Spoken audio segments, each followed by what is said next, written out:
अस्सलाम वालेकुम नाजरीन, आप देख रहे हैं नेशनल न्यूज़ HD। मैं हूं मोहम्मद अरसलान और नज़र डालते हैं आज की अहम खबरों पर।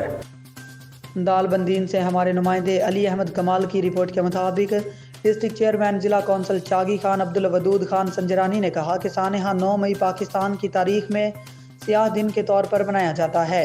इस दिन कुछ अंदरूनी शरपसंद अनासिर ने वतन अजीज़ पाकिस्तान की सालमियत पर हमला किया, लेकिन वो अपने मज़मूम मकासद में कामयाब न हो सके। लेकिन इस अमल ने शोहदाए पाक वतन की बेहुरमती करके हमारे सीनों में दागे मुफारकत छोड़ दिया, जो रहती दुनिया तक याद रहेगा। ज़रूरत इस अमर की है कि इस काबिल मजम्मत शरपसंदी में शामिल मुलजिमान को जल्द कैफर किरदार तक पहुँचा कर दम लें, ताकि आइंदा अंदरूनी या बैरूनी शरपसंद वतन अजीज़ के बहादुर सपूतों और शहीदों की तरफ से मैली आंख से ना देख सकें। हम वतन अजीज़ के जवान पाक फौज के जवानों के शोहदा के लाजवाल कुर्बानियों को खिराज अकीदत पेश करते हैं, और जो जवान अब वतन अजीज़ की सलामती की खातिर अब भी अपने कीमती जानों को खतरे में डालकर मुकाबला कर रहे हैं, इनको हम खिराज तहसीन पेश करते हैं। डिस्ट्रिक्ट चेयरमैन खान अब्दुल वदूद खान संजरानी ने मजीद क्या कहा, आइए आपको भी सुनाते हैं। बिस्मिल्लाहिर्रहमानिर्रहीम। अस्सलाम वालेकुम। मैं डिस्ट्रिक्ट चेयरमैन चागी अब्दुल वदूद संजरानी। सानिया 9 मई पाकिस्तान की तारीख में एक स्याह दिन के तौर पर याद रखा जाता है। इसी दिन कुछ मखसूस अंदरूनी शरपसंदों ने वतन अजीज़ पाकिस्तान की सालमियत पे हमला किया।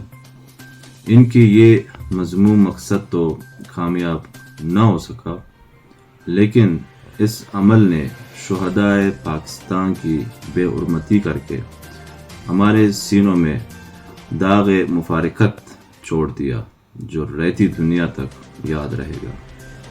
ज़रूरत इस अमर की है कि इस काबिल मज़म्मत अमल में मुलविस मुलज़िमान को जल्द कैफर किरदार तक पहुँचाकर कानून के मुताबिक सज़ा दिलवाई जाए, ताकि आने वाले कल में कोई और शरपसंद वतन अजीज़ पर जान निछावर करने वाले सपूतों की बेउरमती ना करे। इसी दिन की मुनासिबत से हम वतन अजीज़ के पाक फौज की शुहदा की लाजवाल कुर्बानियों को खिराज अकीदत पेश करते हैं, और जो जवान अब भी वतन अजीज़ की सलामती के खातिर अपनी जान को ख़तरे में रख कर शरपसंदी का मुकाबला कर रहे हैं, इनको खिराज तहसीन पेश करते हैं। वस्सलाम। न्यूज़ स्टूडियो से फिल वक्त इतना ही। मज़ीद न्यूज़ के लिए हमारे साथ रहिएगा।